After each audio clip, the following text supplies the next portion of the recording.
ನಾವು ಒಂದು ಮಲ್ಲೇಶ್ ಮೇಲೆ ನಂಬಿಕೆ ಇಡ್ಬೋದು ಅಂತ ಒಂದು ಜನರಲ್ಲಿ ವಿಶ್ವಾಸ ಬಂದಿದೆ. ಅಸಮಾಧಾನ ಏನೂ ಇಲ್ಲ. ಮುನಿಸ್ವಾಮಿ ಅವರು ನನ್ನ ತಮ್ಮನಿಗೆ ನಾನು ಸೀಟ್ ಬಿಟ್ಕೊಟ್ಟಿದ್ದೀನಿ, ಗೆಲ್ಲಿಸ್ಕೊಡ್ತೀನಿ ಅಂತ ಏನು ಇಡೀ ಕ್ಷೇತ್ರದಲ್ಲಿ ಪ್ರಚಾರದಲ್ಲಿ ಹೇಳ್ತಾ ಇದ್ದಾರೆ, ಅದು ನಿಜವಾಗ್ಲೂ ಅವರು ನನ್ನನ್ನು ಅವ್ರ ತಮ್ಮನಾಗಿ ನೋಡ್ಕೊಳ್ತಾ ಇದ್ದಾರೆ. ಏನು ಇವಾಗ ಎಡಗೈ ಬಲಗೈ ಅಂತ ಏನು ಅಂತ ಇದ್ದಾರೋ ಅವೆಲ್ಲ ಆ ವಿಚಾರಗಳು ಬರೋದೇ ಇಲ್ಲ. ಬಲಿಷ್ಠವಾದ ದೇಶ ಸೃಷ್ಟಿ ಮಾಡೋಕ್ಕೆ ಒಂದು ಬಲಿಷ್ಠವಾದ ನಾಯಕನ ಬೇಕು. ಅದು ಮೋದಿಯಲ್ಲಿ ನೋಡ್ತಾ ಇದ್ದಾರೆ. ಗ್ಯಾರಂಟಿ ಕೊಡ್ತೀನಿ ನಿಮಗೆ, ಅದು ಫ್ರೀ ಇದು ಫ್ರೀ ಅಂದರೆ ಎಷ್ಟು ದಿನ ಅಂತ ಫ್ರೀಯಾಗಿ ನಡೆಸ್ತೀರ ನೀವು? ಮೊದಲನೇ ಅಜೆಂಡಾ ಕೃಷ್ಣಾ ನದಿ ಏನು ನಮ್ಮ ಆಂಧ್ರಾಗೆ ಬಂದಿದೆಯೋ ಅದನ್ನು ಈ ಕಡೆ ಕೋಲಾರ ಜಿಲ್ಲೆಗೆ ತರಬೇಕು ಅಂತ. ಸೊ ಯೋಚನೆ ಮಾಡಿ ಓಟ್ ಹಾಕಿ, ಮೋದಿಗೆ ಓಟ್ ಹಾಕಿ, ND ಅಭ್ಯರ್ಥಿ ನನಗೆ ಓಟ್ ಹಾಕಿ ಅಂತ ಕೇಳಕ್ಕೆ ಇಷ್ಟಪಡ್ತೀನಿ. ನಮಸ್ಕಾರ, ನೀವು ನೋಡ್ತಾ ಇದ್ದೀರಾ ಯು ಟೈಮ್ಸ್ ಕನ್ನಡ. ನಾನು ಪವಿತ್ರ ಕೆ. ಕೋಲಾರ ಕ್ಷೇತ್ರದಲ್ಲಿ ಚುನಾವಣಾ ಕಾವು ದಿನದಿಂದ ದಿನಕ್ಕೆ ರಂಗೇರ್ತಾ ಇದೆ. ಒಂದು ಕಡೆ ಕಾಂಗ್ರೆಸ್ನವರು ನಮ್ಮ ಗ್ಯಾರಂಟಿಗಳೇ ನಮ್ಮ ಗ್ಯಾರಂಟಿ ಅಂದರೆ, ಮತ್ತೊಂದು ಕಡೆ ಮೋದಿಯವರ ಅಭಿವೃದ್ಧಿ ಕಾರ್ಯಗಳೇ ನಮ್ಮ ಗ್ಯಾರಂಟಿ ಅಂತ NDA ಅಭ್ಯರ್ಥಿ ಹೋಗ್ತಾ ಇದ್ದಾರೆ. ಇನ್ನು ಕೋಲಾರ ಲೋಕಸಭಾ ಕ್ಷೇತ್ರದಲ್ಲಿ ಇವರು 2018ರಲ್ಲಿ ವಿಧಾನಸಭಾ ಚುನಾವಣೆಯಲ್ಲಿ JDS ಪಕ್ಷದಿಂದ ಸ್ಪರ್ಧೆ ಮಾಡಿ ಪಕ್ಷಕ್ಕೆ ನೆಲೆ ಇಲ್ಲದಂತಹ ಸಮಯದಲ್ಲಿ 2ನೇ ಸ್ಥಾನಕ್ಕೆ ತಂದಂತಹ ಹೆಗ್ಗಳಿಕೆ ಇವರದ್ದು. ಎಸ್, ಅವರೇ ಕೋಲಾರ ಲೋಕಸಭಾ ಮೀಸಲು ಕ್ಷೇತ್ರದ NDA ಅಭ್ಯರ್ಥಿ ಮಲ್ಲೇಶ್ ಬಾಬು. ಇದೇ ಇವತ್ತಿನ ವಿಶೇಷ ಸಂದರ್ಶನ ವಿತ್ ಮಲ್ಲೇಶ್ ಬಾಬು. ಹಾಗಾದ್ರೆ ಅವರನ್ನ ಸ್ವಾಗತಿಸುವ ಮೂಲಕ ಕಾರ್ಯಕ್ರಮವನ್ನು ಶುರು ಮಾಡೋಣ. ಸರ್ ನಮಸ್ತೆ. ಮೊದಲಿಗೆ ಕಾರ್ಯಕ್ರಮಕ್ಕೆ ಸ್ವಾಗತ. ನಮಸ್ತೆ ಮೇಡಮ್. ಸರ್, ಮೊದಲಿಗೆ NDA ಅಭ್ಯರ್ಥಿಯಾಗಿ ನೀವು ಕೋಲಾರ ಕ್ಷೇತ್ರದಲ್ಲಿ ಚುನಾವಣಾ ಪ್ರಚಾರದಲ್ಲಿ ತೊಡಗಿದ್ದೀರಾ. ಸೊ ಹೇಗಿದೆ ಜನಸ್ಪಂದನೆ? ಜನಸ್ಪಂದನೆ ಭಾಳ ಚೆನ್ನಾಗಿದೆ. ಏನೋ ಒಂದು 2024 3ನೇ ಬಾರಿ ಮತ್ತೆ ಪ್ರಧಾನಮಂತ್ರಿ ಮಾಡಬೇಕು ಅಂತ ಏನು ಮೋದಿಯವರ ಆಸೆ ಇದೆ ಜನತೆ, ಅದೆಲ್ಲ ಆ ಜನತೆಯ ಆಸೆ ಏನಿದೆಯೋ ಅದನ್ನು ನನ್ನ ಮೇಲೆ ಆಶೀರ್ವಾದ ಮಾಡ್ತಾರೆ ಅಂತ ಒಂದು ನಂಬಿಕೆ ಇದೆ.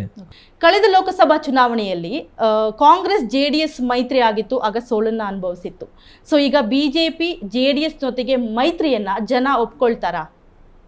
ಜನ ಒಪ್ಕೊಳ್ತಾರೆ. ಯಾಕೆಂದರೆ ಈ ಜಿಲ್ಲೆಯಲ್ಲಿ ಯಾವಾಗಲೂ ವೈರಿಗಳಾಗಿದ್ದು ಕಾಂಗ್ರೆಸ್ಗೆ JDS ಮತ್ತು BJP. ಬಟ್ ಹೋದ ಸರಿ 2018 ಚುನಾವಣೆಯಲ್ಲಿ ಏನು ಫಲಿತಾಂಶ ಒಂದು ಬಂತು, ಕಾಂಗ್ರೆಸ್ ಹೈಕಮಾಂಡ್ ಅವ್ರು ಬಂದು ಕುಮಾರಸ್ವಾಮಿ ಅವ್ರನ್ನು ಮತ್ತು ದೇವೇಗೌಡರು ಅಪ್ಪಾಜಿ ಅವ್ರನ್ನ ಕೇಳಿಕೊಂಡಾಗ ನಿಮ್ಮನ್ನೇ ಮುಖ್ಯಮಂತ್ರಿ ಮಾಡ್ತೀವಿ ಅಂತ ಅನಿವಾರ್ಯವಾಗಿ ಆಗ ಕುಮಾರಸ್ವಾಮಿ ಅವರು ಮುಖ್ಯಮಂತ್ರಿ ಆದರು. ಬಟ್ ಆಗ ಫಸ್ಟ್ ದಿನದಿಂದನೇ ಅದು 14 ತಿಂಗಳು ಏನು ಸರ್ಕಾರ ಆಗಿತ್ತು, ಅವ್ರು ಕೆಲಸ ಮಾಡೋಕ್ಕೂ ಆಗಲಿಲ್ಲ, ಕೆಲಸ ಮಾಡೋಕ್ಕೂ ಬಿಡಲಿಲ್ಲ. ಸೊ ಅದು ಆ ಒಂದು ಕೆಟ್ಟ 14 ತಿಂಗಳದ್ದು ಏನಿದೆಯೋ ಅದನ್ನೆಲ್ಲ ಮರೆತೋಗಿ ಇವಾಗ ಜನ BJP ಮತ್ತು JDS ಮೈತ್ರಿಯನ್ನು ಒಪ್ಕೊಂಡಿದ್ದಾರೆ. ಓಕೆ, ಕೋಲಾರ ಕ್ಷೇತ್ರದಲ್ಲಿ ಕಾಂಗ್ರೆಸ್ ಅಭ್ಯರ್ಥಿ KV ಗೌತಮ್ ರವರು ಹೊರಗಿನವರು ಅನ್ನೋ ಮಾತುಗಳು ಕೇಳಿ ಬರ್ತಾ ಇದೆ. ಇದರಿಂದ ನಿಮ್ಗೆ ಏನಾದರೂ ಪ್ಲಸ್ ಆಗುತ್ತಾ? ಜನರಲ್ಲೇ ಅದು ಮಾತು ಬಂದಿದೆ. ಅದು ನಾವು ಯಾರು ಹೇಳ್ತಾ ಇಲ್ಲ. ಜನರಲ್ಲೇ ಮಲ್ಲೇಶ್ ಸ್ಥಳೀಯನು, ಅವರು ತಂದೆ ತಾಯಿ ಸೇವೆ ಮಾಡಿದ್ದಾರೆ ಈ ಜಿಲ್ಲೆಗೆ. ಅದ್ರ ಜೊತೆ ಮಲ್ಲೇಶ್ 2 ಸತಿ ಚುನಾವಣೆ ನಿಂತಿದ್ದಾರೆ ಬಂಗಾರಪೇಟೆ ವಿಧಾನಸಭಾ ಕ್ಷೇತ್ರದಿಂದ. ನಾವು ಮಲ್ಲೇಶ್ ನೋಡಿದ್ದೀವಿ, ಅವರು ಏನು ಕೆಲಸಗಳು ಮಾಡ್ತಾರೋ, ಅವ್ರ ಕಾರ್ಯಗಳು ಏನು ಇದೆಯಾ ಅವೆಲ್ಲ ನೋಡಿದ್ದೀವಿ. ನಾವು ಒಂದು ಮಲ್ಲೇಶ್ ಮೇಲೆ ನಂಬಿಕೆ ಇಡ್ಬೋದು ಅಂತ ಒಂದು ಜನರಲ್ಲಿ ವಿಶ್ವಾಸ ಬಂದಿದೆ. ಸೊ ಅದು ನನಗೆ ಶ್ರೀರಕ್ಷೆ ಆಗುತ್ತೆ ಅಂತ ನಂಬಿಕೆ ಇಟ್ಟಿದೆ. ಈ JDS ಒಂದು ಮೈತ್ರಿಯಿಂದ ಹಾಲಿ ಸಂಸದರಾದ ಮುನಿಸ್ವಾಮಿಯರವರಿಗೆ ಟಿಕೆಟ್ ಕೈ ತಪ್ಪುತ್ತೆ. ಇದರಿಂದ ಏನಾದರೂ ಸಂಸದರು ಅಸಮಾಧಾನ ವ್ಯಕ್ತಪಡಿಸ್ತಾ ಇದ್ದಾರಾ? ಆದರೆ ಹೇಗಿದೆ ನಿಮ್ಮ ಜೊತೆ ಅವರ ಒಡನಾಟ ಇರ್ಬೋದು, ಪ್ರಚಾರ ಇರ್ಬೋದು, ಹೇಗಿದೆ ಅಂತ? ಅಸಮಾಧಾನ ಏನೂ ಇಲ್ಲ. ಮುನಿಸ್ವಾಮಿ ಅವರು ನನ್ನ ತಮ್ಮನಿಗೆ ನಾನು ಸೀಟ್ ಬಿಟ್ಕೊಟ್ಟಿದ್ದೀನಿ, ಗೆಲ್ಲಿಸ್ಕೊಡ್ತೀನಿ ಅಂತ ಏನು ಇಡೀ ಕ್ಷೇತ್ರದಲ್ಲಿ ಪ್ರಚಾರದಲ್ಲಿ ಹೇಳ್ತಾ ಇದ್ದಾರೋ, ಅದು ನಿಜವಾಗ್ಲೂ ಅವರು ನನ್ನನ್ನು ಅವ್ರ ತಮ್ಮನಾಗಿ ನೋಡ್ಕೊಳ್ತಾ ಇದ್ದಾರೆ. ಆಮೇಲೆ ಅವರು ಏನು ಪ್ರಚಾರ ಮಾಡ್ತಾ ಇದ್ದಾರೋ ಅದು ನಮಗೂ ಬಹಳ ಒಂಥರ ಆಶೀರ್ವಾದ ಮಾಡ್ದಂಗಿದೆ.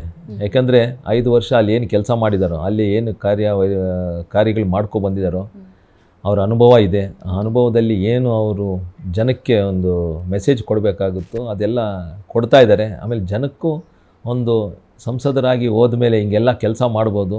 ಸೊ ಮಲ್ಲೇಶು ನಮ್ಮ ಜೊತೆ ಹಂಗೆ ಸ್ಪಂದಿಸ್ತಾರೆ ಅಂತ ಒಂದು ನಂಬಿಕೆ ಇಟ್ಕೊಂಡಿದ್ದಾರೆ. ಫೈನ್.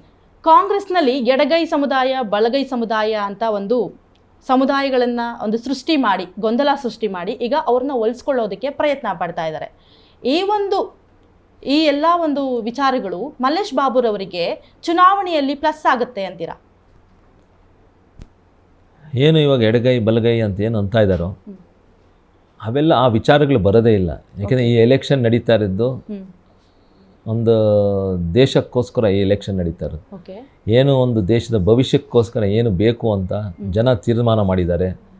ಅದರಲ್ಲಿ ಏನು ಒಂದು ದಿಟ್ಟ ನಾಯಕನು ಒಂದು ಏನು ಬೇಕು ಅಂತ ಜನ ಬೇಕು ಅಂತ ಇದ್ದಾರೋ ಅದು ಮೋದಿಯಲ್ಲಿ ನೋಡ್ತಾ ಇದ್ದಾರೆ. ಅದು ಎನ್ ಡಿ ಎ ಅಭ್ಯರ್ಥಿ ಅಂತಲ್ಲ, ಮೋದಿಯಲ್ಲಿ ನೋಡ್ತಾರೆ. ಎನ್ ಡಿ ಎ ಅಭ್ಯರ್ಥಿ ನಾನು ಒಬ್ಬ, 543 ಕ್ಷೇತ್ರಗಳಲ್ಲಿ ನಾನು ಒಬ್ಬ ಅದರಲ್ಲಿ. ಸೊ ಮೋದಿ ಅವ್ರಿಗೆ ಮತ್ತೆ ಪ್ರಧಾನಮಂತ್ರಿಗಳು ಮಾಡಬೇಕು ಅಂತಿದೆ. ಅದ್ರ ಜೊತೆ ಒಂದು ಬಲಿಷ್ಠವಾದ ದೇಶ ಸೃಷ್ಟಿ ಮಾಡೋಕ್ಕೆ ಒಂದು ಬಲಿಷ್ಠವಾದ ನಾಯಕನ ಬೇಕು, ಅದು ಮೋದಿಯಲ್ಲಿ ನೋಡ್ತಾ ಇದ್ದಾರೆ. ಸೊ ಅದಕ್ಕೆ ಈ ಎಲೆಕ್ಷನ್ ಏನು ನಡೀತಾ ಇದೆಯೋ ಇದಕ್ಕೆ ದೇಶಕ್ಕೋಸ್ಕರ ಅಂತ ಹೇಳೋಕ್ಕೆ ಇಷ್ಟಪಡ್ತೀನಿ. ಯುವಕರು ಯುವತಿಯರು ಯಾರ್ಯಾರು ಫೇಸ್ಬುಕ್ ವಾಟ್ಸಪ್ಗಳಲ್ಲಿ ಮತ್ತು ಇಡೀ ಪ್ರಪಂಚದಲ್ಲಿ ಏನೇನು ನ್ಯೂಸ್ ಆಗ್ತಾ ಇದೆಯೋ ಹೌದು, ಅದ್ರ ಜೊತೆ ಏನು ಹಿರಿಯರು ಅವ್ರಿಗೂ ಇವಾಗ ತಿಳುವಳಿಕೆ ಬಂದಿದೆ. ಫಸ್ಟ್ ಆದರೆ ಏನೂ ಗೊತ್ತಾಗ್ತಾಯಿಲ್ಲ, ಯಾರಾದರೂ ಮೊಮ್ಮಗಳು ಹೇಳಿದ್ರೆ ಓಟ್ ಹಾಕಬೇಕಾಗಿತ್ತು. ಆದರೆ ಇವಾಗ ಈ ಎಲೆಕ್ಟ್ರಾನಿಕ್ ಮೀಡಿಯಾ ಏನಾಗಿದೆ ಅಂದರೆ ಎಲ್ಲರಿಗೂ ಆ ವಿಚಾರಗಳು ತಿಳಿಸ್ತಾ ಇದೆ. ಆ ವಿಚಾರಗಳು ತಿಳಿಸಿದಾಗ ಜನಕ್ಕೂ ಒಂದು ಮೋದಿಗೆ ಓಟ್ ಹಾಕಬೇಕು, ನಮ್ಮ ದೇಶಕ್ಕೋಸ್ಕರ ನಾವು ಓಟ್ ಹಾಕಬೇಕು ಅಂತ ಆ ನಿಟ್ಟಿನಲ್ಲಿ ಹೋಗ್ತಾ ಇದೆ. ಈ ಎಲೆಕ್ಷನ್ ಆ ನಿಟ್ಟಿನಲ್ಲಿ ಹೋಗುತ್ತೆ. ಸೊ BJP NDA ಅಭ್ಯರ್ಥಿ ಆದರೆ ನನಗೆ ಆಶೀರ್ವಾದ ಮಾಡ್ತಾರೆ ಅಂತ ನಂಬಿಕೆ ಇದೆ. ಓಕೆ ಸರ್, ಕಳೆದ 2 ವಿಧಾನಸಭಾ ಚುನಾವಣೆಗಳಲ್ಲಿ ಮಲ್ಲೇಶ್ ಬಾಬುರವರು ಕಡಿಮೆ ಅಂತರಗಳಿಂದ ಸೋಲನ್ನು ಅನುಭವಿಸ್ತಾರೆ. ಕಾರಣ ಏನಿರ್ಬೋದು? ಅದೇ ರೀತಿ ಈ ಚುನಾವಣೆಗೆ ನೀವು ಯಾವೆಲ್ಲ ತಯಾರಿಗಳಿಂದ ಮಾಡ್ಕೊಂಡಿದ್ದೀರಾ? 2018 ಏನು ನಾವು ಎಲೆಕ್ಷನ್ ಫೇಸ್ ಮಾಡಿದ್ವು ಆವಾಗ ನನಗೆ ಪರಿಚಯ ಬಂಗಾರಪೇಟೆಯಲ್ಲಿ ಸ್ವಲ್ಪ ಕಡಿಮೆ ಇತ್ತು. ಬರೀ ಹುತ್ತೂರು ಹೋಬಳಿ ಮತ್ತು ಕಸ್ಬಾ ಅವ್ರು ಮಾತ್ರ ಗೊತ್ತಿದ್ದರು. ಮುದಿಕೋಟೆ, ಕಾಮಸಮುದ್ರ, DKಹಳ್ಳಿಯಲ್ಲಿ ಸ್ವಲ್ಪ ನನ್ನ ಪರಿಚಯ ಕಡಿಮೆ ಇತ್ತು. ಬಟ್ ಕಾಲಾವಕಾಶನೂ ಭಾಳ ಕಡಿಮೆ ಇತ್ತು ನನಗೆ ಆವಾಗ, ಬರೀ 2-3 ತಿಂಗಳು ಮಾತ್ರ ಇತ್ತು. ಸೊ ಅದರಲ್ಲಿ ನಾನು ಆವಾಗಲೂ 50,000 ಓಟ್ ತೊಗೊಂಡಿದ್ದೆ. 2ನೇ ಸತಿ ನನ್ನ ಪರಿಚಯ ಎಲ್ಲರಿಗೂ ಗೊತ್ತಿತ್ತು. 5 ವರ್ಷ ನಾನು ಸತತವಾಗಿ ಬಂಗಾರಪೇಟೆ ವಿಧಾನಸಭಾ ಕ್ಷೇತ್ರದ ಜನತೆ ಜೊತೆ ಮಾತಾಡಿ ಅವ್ರ ಜೊತೆ ಒಡನಾಟ ಇಟ್ಕೊಂಡಿದ್ದೆ. ಏನು ಕೋವಿಡ್ ಟೈಮ್ ಬೇಕಾಗಿತ್ತು ಆವಾಗ ನಮ್ಮ ಕಡೆಯಿಂದ ಏನೇನು ಆಗಬೇಕಾಗಿತ್ತು ನಮ್ಮ ಪಕ್ಷದ ಕಡೆಯಿಂದ ಎಲ್ಲ ಕೆಲಸಗಳು ಮಾಡ್ಕೊಬಂದಿದ್ವಿ. ಮೆಡಿಸಿನ್ ಕಿಟ್ಸ್ ಆದರೂ ಆಗಲಿ, ಫುಡ್ ಕಿಟ್ಸ್ ಆದರೂ ಆಗಲಿ, ಆ್ಯಂಬ್ಯುಲೆನ್ಸ್ ಆದರೂ ಆಗಲಿ, ಈ ಕೆಲಸಗಳು ಮಾಡ್ಕೊಬಂದೆ. ಮತ್ತು ಬೂದಿಕೋಟೆ, ಕಾಮಸಮುದ್ರ ಕಡೆ ಏನು ಒಂದು ಆನೆ ದಾಳಿ ಆಗ್ತಾಯಿತ್ತು ಅದಕ್ಕೂ ಸಹಾಯ ಮಾಡ್ಕೊಬಂದಿದೆ. ಅದು ನಿಮ್ಮ ಮಾಧ್ಯಮ ಯು ಟೈಮ್ಸ್ ಕನ್ನಡನೇ ನೀವೇ ಒಂದು ನ್ಯೂಸು ಮಾಡಿದ್ದೆ, ಆರ್ಟಿಕಲ್ಲು ಮಾಡಿದ್ರಿ. ಅದು ಆ ಸೇವೆ ಏನು ಮಾಡ್ಕೊಬಂದಿದ್ನೋ. ಸೊ ಇದೆಲ್ಲ ಒಂದು ಚೆನ್ನಾಗಿ ಒಂದು ಅವಕಾಶ ಮೂಡಿ ಬಂತು ನನಗೆ. ಬಟ್ ಲಾಸ್ಟಲ್ಲಿ ನೀವು ಹೇಳ್ದಂಗೆ ಸ್ವಲ್ಪ ಗ್ಯಾರಂಟಿಗಳ ವಿಚಾರ ಮತ್ತು ಬೇರೆ ಬೇರೆ ವಿಚಾರಗಳು ಇತ್ತು. ಅದಕ್ಕೆ ಬರೀ ಕಡಿಮೆ ಅಂತ 4,300 ಓಟಲ್ಲಿ ಸೋತೆ. ಸೊ ಬಟ್ ನನಗೇನಿಲ್ಲ, ಜನ ಆಶೀರ್ವಾದ ಮಾಡಿದರು. 74,000 ಜನ ಆಶೀರ್ವಾದ ಮಾಡಿದ್ದಾರೆ ನನಗೆ. ಆ ಖುಷಿ ಇದೆ, ಅವರ ನಂಬಿಕೆ ನಾನು ಉಳಿಸ್ಕೊಂಡೆ ಅಂತ. ಸರ್, ಈಗೇನು ಗ್ಯಾರಂಟಿ ಯೋಜನೆಗಳು ಆಲ್ರೆಡಿ ಯು ಸೆಡ್ ಗ್ಯಾರಂಟಿ ಯೋಜನೆಗಳು 5 ಗ್ಯಾರಂಟಿ ಯೋಜನೆಗಳಿಂದನೇ ಜನರನ್ನು ಸೆಳೆದು ಬಿಟ್ಟಿರುವಂಥ ಸಮಯದಲ್ಲಿ ಮಹಿಳೆಯರ ಓಟು ಈ ಬಾರಿ ಮೋದಿಗೆ ಕಾಂಗ್ರೆಸ್ಗೆ ಹೋಗೋದು ಅಂತ ಅಂದರೆ ಮಹಿಳೆಯರ ಓಟುಗಳನ್ನು ತನ್ನತ್ತಿಗೆ ಸೆಳೀತಾ ಇದೆ ಅನ್ನೋ ಒಂದು ಮಾತುಗಳು ಕೇಳಿ ಬರ್ತಾ ಇದೆ. ಸೊ ಇದರಿಂದ ಏನಾದರೂ ನಿಮಗೆ ಹೊಡೆತ ಬೀಳಬಹುದಾ? ಮಹಿಳೆಯರ ಓಟು ಎಲ್ಲ ಕಾಂಗ್ರೆಸ್ಗೆ ಹೋಗುತ್ತೆ ಅಂತ ಹೆಂಗೆ ಹೇಳೋಕ್ಕಾಗುತ್ತೆ? ಯಾಕೆಂದರೆ ನೀವು ಏನು 2,000 ರೂಪಾಯಿ ಕೊಡ್ತಾ ಇದ್ದೀರೋ, ಒಂದು ಮನೆಯಲ್ಲಿ 2-3 ಜನ ಮಹಿಳೆಯರು ಇರ್ತಾರೆ, ಅದರಲ್ಲಿ ಕೊಡ್ತಾ ಇರೋದು ಒಬ್ರಿಗೆ ನೀವು. ಅದು ಕೊಡ್ತಾ ಇರೋದ್ರಲ್ಲಿ ಅಲ್ಲಿ ಸ್ವಲ್ಪ ಗೊಂದಲ ಸೃಷ್ಟಿ ಆಗ್ತಾ ಇದೆ. ಅದು ವಿಚಾರಗಳು ಡೀಟೇಲಾಗಿ ನಾನು ಹೇಳೋಕ್ಕೆ ನನಗೆ ಇಷ್ಟಪಡಲ್ಲ. ಅದ್ರ ಜೊತೆ ಎಲ್ಲರಿಗೂ ಸೇರ್ತಾ ಇಲ್ವಲ್ಲ. ಇವಾಗ ಒಂದು ಊರಲ್ಲಿ ಇವಾಗ ಸುಮಾರು 500 ಮನೆ ಇದ್ದರೆ, ಇಲ್ಲಾಂದರೆ 300 ಮನೆ ಇದ್ದರೆ ಅದರಲ್ಲಿ 300 ಜನಕ್ಕೂ ಸೇರ್ತಾ ಇಲ್ಲ. ಅಲ್ಲೂ ಸ್ವಲ್ಪ ಗೊಂದಲಗಳಿದೆ. ಸೊ ಇದೆಲ್ಲ ಇದ್ದಾಗ ಎಲ್ಲ ಮಹಿಳೆಯರು ಅವ್ರಿಗೆ ಓಟ್ ಹಾಕ್ತಾರೆ ಅಂತೇನಿಲ್ಲ. ಮತ್ತು ಏನು ಇವಾಗ ಈ ಸೃಷ್ಟಿ ಮಾಡಿದರೆ ನೀವೇ ಮಹಿಳೆಯರ ವಿಚಾರ ಮಾತ್ರ ಬಂದಾಗ ನಾನು ಹೇಳ್ತೀನಿ, ಇವಾಗ ಇವೆಲ್ಲ ಕೊಟ್ಟಾಗ ಆರ್ಥಿಕ ಸ್ಥಿತಿ ನಮ್ಮ ಕರ್ನಾಟಕ ರಾಜ್ಯದ ಏನು ಅಂತ ಅದು ಜನಕ್ಕೆ ಗೊತ್ತಾಗ್ತಾ ಇದೆ. ಎಲೆಕ್ಟ್ರಾನಿಕ್ ಮೀಡಿಯಲ್ಲಿ, ಫೇಸ್ಬುಕ್ಕು, ವಾಟ್ಸಪ್ಗಳಲ್ಲಿ. ಸೊ ಜನರ ಮೇಲೆ ಹೊರೆನೂ ಬೀಳ್ತಾ ಇದೆ. ಅದ್ರ ಜೊತೆ ಏನು ಈ 11 ತಿಂಗಳು ಸರ್ಕಾರ ನಡೆಸಿದ್ದಾರೆ, ಅಭಿವೃದ್ಧಿ ಕೆಲಸಗಳು ಇವಾಗವ್ರಿಗೂ ಯಾವುದೋ ಒಂದು ವಿಚಾರನೂ ಕರೆಕ್ಟಾಗಿ ಜನಕ್ಕೆ ತೋರ್ಸೋಕ್ಕಾಗ್ತಾಯಿಲ್ಲ. ಅವ್ರು ಬರೀ ತೋರಿಸ್ತಾ ಇರೋದು 5 ಗ್ಯಾರಂಟಿ ಕೊಟ್ಟಿದ್ದೀವಿ, 5 ಗ್ಯಾರಂಟಿ ಕೊಟ್ಟಿದ್ದೀವಿ ಅಂತ. ಗ್ಯಾರಂಟಿಗಳ ಮೇಲೆ ಎಷ್ಟು ದಿನ ಅಂತ ನೀವು ಸರ್ಕಾರ ನಡೆಸ್ತೀರಾ? ಎಷ್ಟು ದಿನ ಅಂತ ಜನರನ್ನ ಓಲೈಸಕ್ಕೆ ಹೋಗ್ತೀರಾ? ಅಭಿವೃದ್ಧಿ ಅನ್ನೋದು ಬೇಕಲ್ಲ. ಇವಾಗ ಕುಡಿಯೋ ನೀರು ಇವಾಗ ಎಲ್ಲ ತಾಲೂಕಲ್ಲೂ ಕುಡಿಯೋ ನೀರು ಇಲ್ಲ. ಇವಾಗ ಎಲ್ಲಿ ನೋಡಿದ್ರೂ ಸರ್ಕಾರದಲ್ಲಿ ನಮ್ಮ ಹತ್ರ ದುಡ್ಡಿಲ್ಲ, ನಾವು ಬೋರ್ವೆಲ್ ಹಾಕ್ಸೋಕ್ಕಾಗಲ್ಲ ಅಂತ ಇದ್ದಾರೆ. ಯಾವ ಆಫೀಸರ್ ಕೇಳಿದ್ರಲ್ಲ. ಇವಾಗ ಮುಳಬಾಗಿಲು ಕ್ಷೇತ್ರದಲ್ಲೂ ನೀರಿಲ್ಲ ಓಕೆ.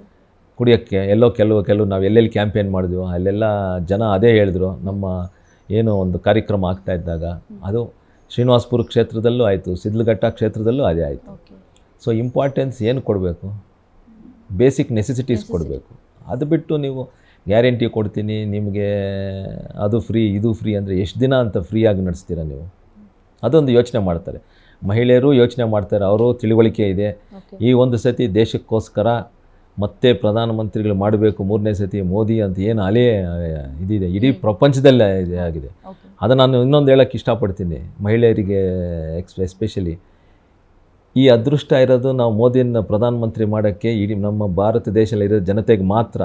ಇಡೀ ಪ್ರಪಂಚ ಕೇಳ್ತಾ ನಮ್ಮದು ನಂಬಿಕೆ ಇಟ್ಕೊಂಡಿದೆ ಅವ್ರು ಪ್ರಧಾನಮಂತ್ರಿ ಆಗಬೇಕು ಅಂದ್ರೆ. ಆ ಆಸೆ ಈಡೇರಿಸೋದು ನಮ್ಮ ಭಾರತ ದೇಶದ ಜನತೆಗೆ ಮಾತ್ರ. ಓಟ್ ಹಾಕೋದು ನಮ್ಮ ಹಕ್ಕು.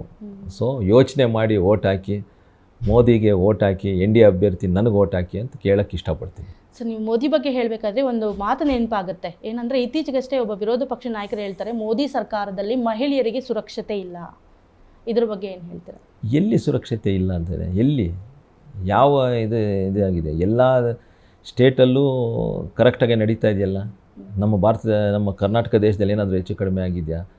ತಮಿಳ್ನಾಡಲ್ಲಿ ಹೆಚ್ಚು ಕಡಿಮೆ, ಆಂಧ್ರಲ್ಲಿ ಹೆಚ್ಚು ಕಡಿಮೆ ಆಗಿದೆ, ತೆಲಂಗಾಣಲ್ಲಿ ಆಗಿದೆಯಾ, ಮಹಾರಾಷ್ಟ್ರದಲ್ಲಿ ಆಗಿದೆಯಾ? ಎಲ್ಲಿ ಏನಾಗಿದೆ? ಎಲ್ಲೋ ಒಂದೊಂದು ಇನ್ಸಿಡೆಂಟ್ಸ್ ಆಗುತ್ತೆ. ಅದನ್ನು ಏನು ಸರಿಪಡಿಸ್ಬೇಕೋ ಅದೆಲ್ಲ ಮಾಡ್ತಿದ್ದಾರೆ. ಇನ್ನು ಬೇರೆ ಇನ್ನೊಂದು ವಿಚಾರಗಳಿದ್ದರೆ, ಮೋದಿ ಸರ್ಕಾರ BJP ಸರ್ಕಾರ ಬಂದರೆ ಗಲಾಟೆಗಳಾಗುತ್ತೆ, ಕೋಮವಾದಿ ಗಲಾಟೆಗಳು ಅಂತೆಲ್ಲ ಹೇಳ್ತಾರೆ. 10 ವರ್ಷದಲ್ಲಿ ಎಲ್ಲಿ ಏನಾಗಿದೆ? ಎವ್ರಿಥಿಂಗ್ ಈಸ್ ಆನ್ ರೆಕಾರ್ಡ್ ಅಲ್ಲ, ತೋರಿಸ್ಬೇಕಾಗುತ್ತೆ. ಸುಮ್ಮನೆ ಹೇಳೋದು ಒಂದು ಪ್ರಾಕ್ಟಿಕಲ್ ಆಗಿ ನಾವು ಯೋಚನೆ ಮಾಡಬೇಕಾಗುತ್ತೆ. ಜನ ಯೋಚನೆ ಮಾಡಿ ಓಟ್ ಹಾಕಿ. ಅದೇ ಹೇಳ್ತಾ ಇರೋದು, ಜನ ಯೋಚನೆ ಮಾಡಿ ಓಟ್ ಹಾಕಿ. ಹಾಗೆ ನಾವು ಕ್ಷೇತ್ರಕ್ಕೆ ಬಂದಾಗ 8 ಕ್ಷೇತ್ರಗಳಲ್ಲಿ JDS BJP ಎಲ್ಲ ಮುಖಂಡರು ವ್ಯವಸ್ಥಿತವಾಗಿ ಕೆಲಸ ಮಾಡ್ತಾ ಇದ್ದಾರಾ? ಎಲ್ಲರೂ ಮಾಡ್ತಾನೆ ಇದ್ದಾರೆ. ಇಲ್ಲಾಂದರೆ ಇಂತಹ ಒಂದು ಅಲೆ ಸೃಷ್ಟಿ ಮಾಡೋಕ್ಕೆ ಕೋಲಾರ ಜಿಲ್ಲೆಯಲ್ಲಿ ಆಗ್ತಾ ಇರಲಿಲ್ಲ. ಬರೀ 20 ದಿನದಲ್ಲಿ ಒಂದು ಅಲೆ ಸೃಷ್ಟಿಯಾಗಿದೆ. ಮೋದಿ ಅಂತ, ಅದ್ರ ಜೊತೆ ಮಲ್ಲೇಶ್ ಬಾಬು ಆಗಬೇಕು ಅಂತ, ಅದ್ರ ಜೊತೆ NDA ಅಭ್ಯರ್ಥಿ ಆಗಬೇಕು ಅಂತ, ಅದ್ರ ಜೊತೆ ಮೈತ್ರಿ ಏನಾಗಿದೆ ಒಳ್ಳೆಯದಾಗಿದೆ, ಏನು ಹಾಲಲ್ಲಿ ಸಕ್ಕರೆ ಹಾಕ್ದಂಗೆ ಒಳ್ಳೆಯದಾಗಿ ಬೆರೆದಿದೆ ಅಂತ ಇಂತಹ ಒಂದು ವಿಶ್ವಾಸ ಜನರಲ್ಲಿ ಬಂದಾಗ ಅದನ್ನು ಯಾರು ತಡೆಯೋಕ್ಕಾಗಲ್ಲ. ಸೊ ನೀವು ಚುನಾವಣೆ ಪ್ರಚಾರದಲ್ಲಿ ಜನಗಳ ಮನೆ ಬಾಗಿಲಿಗೆ ಹೋಗ್ತಾ ಇದ್ದೀರಾ, ಯಾವೆಲ್ಲ ಪರ್ಟಿಕ್ಯುಲರ್ ಆಗಿ ಮೈನ್ ಸಮಸ್ಯೆಗಳನ್ನು ಅವರು ಹೇಳ್ಕೊಳ್ತಾ ಇದ್ದಾರೆ ಅಂತ? ಇವಾಗ ನೀರಿನ ವಿಚಾರ ಬಹಳ ಸೀರಿಯಸ್ ಆಗಿದೆ. ಅದಕ್ಕೆ ನಾವು ಈ ಫಸ್ಟ್ ದಿನದಿಂದ ಏನೋ ಒಂದು ಪ್ರಚಾರ ಶುರು ಮಾಡಿದ್ವಿ, ಆವತ್ತಿಂದಾನೇ ನಮ್ಮ ಮೊದಲನೇ ಅಜೆಂಡಾ ಕೃಷ್ಣಾ ನದಿ ಏನು ನಮ್ಮ ಆಂಧ್ರಾಗೆ ಬಂದಿದೆಯೋ ಅದನ್ನು ಈ ಕಡೆ ಕೋಲಾರ ಜಿಲ್ಲೆಗೆ ತರಬೇಕು ಅಂತ. ಅದು ಕೇಂದ್ರ ಸರ್ಕಾರದ ಇಂಟರ್ವೆನ್ಷನಿಂದನೇ ಆಗೋದು. ಸೊ ನಾವು ಇವಾಗ NDA ಜೊತೆ ಸೇರಿದಾಗೆ ನಾವು ಕುಮಾರಸ್ವಾಮಿಯವರಾದ್ರಾಗಲಿ ಪ್ರಜ್ವಲ್ ರೇವಣ್ಣಾದ್ರಾದ್ರೂ ಗೆದ್ದು ಹೋದ್ಮೇಲೆ ಇದು ಒಂದು ಮೇನ್ ಅಜೆಂಡಾ ಅಂತ ನಮಗಿದೆ. ಯಾಕೆಂದರೆ ಬಯಲು ಸೀಮೆ ಜಿಲ್ಲೆ ಇದು. ಈ ಜಿಲ್ಲೆಗೆ ನೀರು ತರಬೇಕಂದ್ರೆ ಒಂದು ಹರಸಾಹಸ ಮಾಡಬೇಕು ನಾವು. ಇದು ಮಾಡಿದ ತಕ್ಷಣ ಎಲ್ಲದಕ್ಕೂ ಎಲ್ಲರಿಗೂ ಒಳ್ಳೆಯದಾಗುತ್ತೆ, ಇಡೀ ಜನತೆಗೆ ಒಳ್ಳೆಯದಾಗುತ್ತೆ. ಅದ್ರ ಜೊತೆ ಎಂಪ್ಲಾಯ್ಮೆಂಟ್ ಅಂತ ಏನಿದೆಯೋ ಇವಾಗ ಯುವಕರಿಗೆ ಯುವತಿಯರಿಗೆ ಎಲ್ಲರೂ ಇವಾಗ ಕೋಲಾರ ಜಿಲ್ಲೆಯಲ್ಲಿ ರೈತರ ಮಕ್ಕಳು ಒಳ್ಳೆಯ ವಿದ್ಯಾಭ್ಯಾಸ ಮಾಡ್ತಾರೆ, ಅವ್ರಿಗೆ ಒಳ್ಳೆಯ ಕೆಲಸಗಳು ಸಿಗಬೇಕು. ಅದಿಲ್ಲ ಅಂದರೆ ಬೆಂಗಳೂರಿಗೆ ವಲಸೆ ಹೋಗ್ತಿದ್ದಾರೆ. ಅದ್ರ ಬದಲು ಇಲ್ಲೇ ಒಂದು ಒಳ್ಳೆಯ ಫ್ಯಾಕ್ಟ್ರೀಸ್ ಎಲ್ಲ ರೆಡಿ ಮಾಡಿದ್ರೆ, ಒಂದು ಸೃಷ್ಟಿ ಮಾಡಿದ್ರೆ, ಕೆಲಸಗಳು ಸೃಷ್ಟಿ ಮಾಡಿದ್ರೆ ಇದಾಗುತ್ತೆ. ಯಾಕಂದರೆ BGML 12,500 ಎಕರೆ ಗೌರ್ಮೆಂಟ್ ಲ್ಯಾಂಡ್ ಇದೆ, BGML ಲ್ಯಾಂಡ್ ಇದೆ. ಅದರಲ್ಲಿ ಈಗಾಗಲೇ KIDB ಅಕ್ವೈರ್ ಮಾಡ್ಕೊಂಡು ಸ್ವಲ್ಪ ಮಾಡ್ತೀವಿ ಅಂದರೆ, ಬಟ್ ಕೇಂದ್ರದಿಂದ ಬಂದಾಗ ಒಂದು ದೊಡ್ಡ ಮ್ಯಾನುಫ್ಯಾಕ್ಚರಿಂಗ್ ಯೂನಿಟ್ ಬಂದರೆ, ಇಲ್ಲಿ ದೊಡ್ಡ ಕಂಪ್ನಿಗಳು ಬಂದರೆ ಅವಾಗ ಯುವಕರು ಏನೇನು ITI ಮತ್ತು ಡಿಪ್ಲೊಮಾ ಮಾಡಿದ್ದಾರೆ ಅವ್ರಿಗೆ ಕೆಲಸಗಳು ಸಿಗುತ್ತೆ. ಅವ್ರ ಕಾಲ ಮೇಲೆ ಅವ್ರ ಕಾಲು ನಿಂತ್ಕೊಂಡು ಕೆಲಸಗಳು ಮಾಡ್ತಾರೆ, ಅವ್ರ ಜೀವನ ಅವ್ರು ಸಾಗಿಸ್ತಾರೆ. ಇದು ಒಂದು ವಿಚಾರ ಇಟ್ಕೊಂಡು ಹೋಗ್ತಾ ಇದ್ದೀವಿ. ಮತ್ತು ಮೂರನೇದು ಏನಂದರೆ, ನಮ್ಮ APMC ಮಾರ್ಕೆಟ್ ಏನು ಕೋಲಾರಲ್ಲಿ ಇದೆಯೋ ಅದು ಬರೀ 25-30 ಎಕರೆ ಚಿಕ್ಕದಾಗಿದೆ ಮಾರ್ಕೆಟ್. ಅದನ್ನು ಎಕ್ಸ್ಪ್ಯಾಂಡ್ ಮಾಡಬೇಕು ಅಂತ ಭಾಳ ದಿನದಿಂದ ಇದನ್ನು ಟ್ರೈ ಮಾಡ್ತಾ ಇದ್ದಾರೆ. ಬಟ್ ಅದು ಆಗ್ತಾ ಇಲ್ಲ. ಅದನ್ನೊಂದು ಮಾಡಿ ಒಂದು international APMC market international standards ತಂದರೆ, ಯಾಕೆಂದರೆ ಟೊಮ್ಯಾಟೊ ಇಲ್ಲಿಂದ ಇಡೀ ದೇಶಕ್ಕೆ ರವಾನೆ ಆಗುತ್ತೆ. ಅದ್ರ ಜೊತೆ ತರಕಾರಿಗಳು ಸುಮಾರು ಒಂದು 50-100 ಇದು ಆಂಧ್ರಾಗೆ ಮತ್ತು ವಿಜಯವಾಡಗೆ ತಮಿಳ್ನಾಡುಗೆ ಎಲ್ಲ ಹೋಗುತ್ತೆ. ಸೊ ಇಂಥ ಒಂದು ಫೆಸಿಲಿಟೀಸ್ ಮಾಡಿಕೊಟ್ರೆ ರೈತರಿಗೂ ಉಪಯೋಗ ಆಗುತ್ತೆ, ಒಳ್ಳೆ ಬೆಳೆಗಳು ಸಿಗುತ್ತೆ.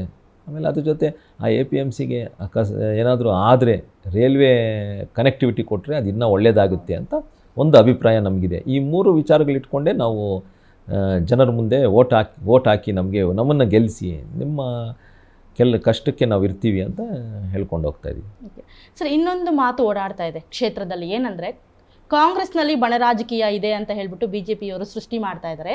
ಆದರೆ ಆ್ಯಕ್ಚುಯಲ್ ಬಣ ರಾಜಕೀಯ ಇರೋದು BJPಯಲ್ಲಿ.